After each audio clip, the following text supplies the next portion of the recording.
Jim Carrey was originally intended for Johnny Depp's most important role. If the Pirates of the Caribbean film series had been permitted to keep its original Captain Jack Sparrow, fans could have been treated to a completely different experience. Jim Carrey, who had by that point been in some of his best-known films and had most recently tested his dramatic abilities in The Majestic, was the actor initially cast as the hilariously crazy pirate. According to CBR, Johnny Depp eventually landed the role, and the rest is film history. Jim Carrey, however, had a scheduling difficulty that could not be resolved because he was filming Bruce Almighty at the time that he was required to be on the set of The Curse of the Black Pearl. Was Johnny Depp's performance in Pirates of the Caribbean superior to Jim Carrey's? We may never know, but some critics contend that Captain Jack Sparrow, who was famously portrayed by Johnny Depp by fusing the egos of legendary Rolling Stones guitarist Keith Richards and cartoon Lothario Pepe Le Pew, might not have been properly portrayed by Jim Carrey's slapstick humor. The characters that made Jim Carrey famous, such as Ace Ventura or Lloyd from Dumb and Dumber, can be expected to make an appearance. Jim Carrey is not only a comedic actor, just as Johnny Depp is not just a tragic one.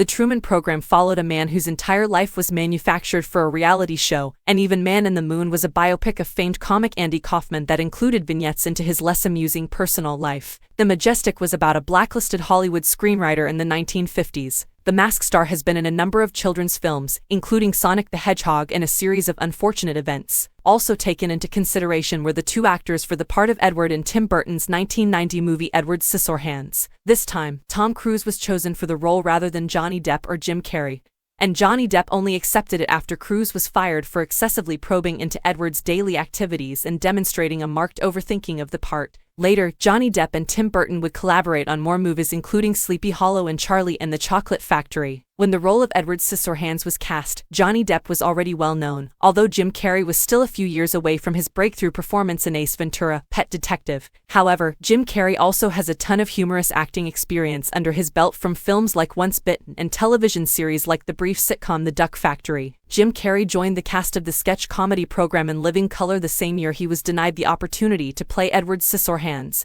and his career took off from there. Carrey was best known for his role in The Princess Bride. Michael Keaton, another Tim Burton alum, and even Robert De Niro were among the performers who were considered for the role of Captain Jack Sparrow. De Niro declined the project because he didn't anticipate it to be the huge commercial and critical success it turned out to be, which was beneficial for the viewers who got to enjoy Johnny Depp's portrayal of the character. The movie ended up being a modern classic, as have many of Jim Carrey's films, so it all worked out in the end, even though a world without Johnny Depp might not have seen him make time in his busy schedule.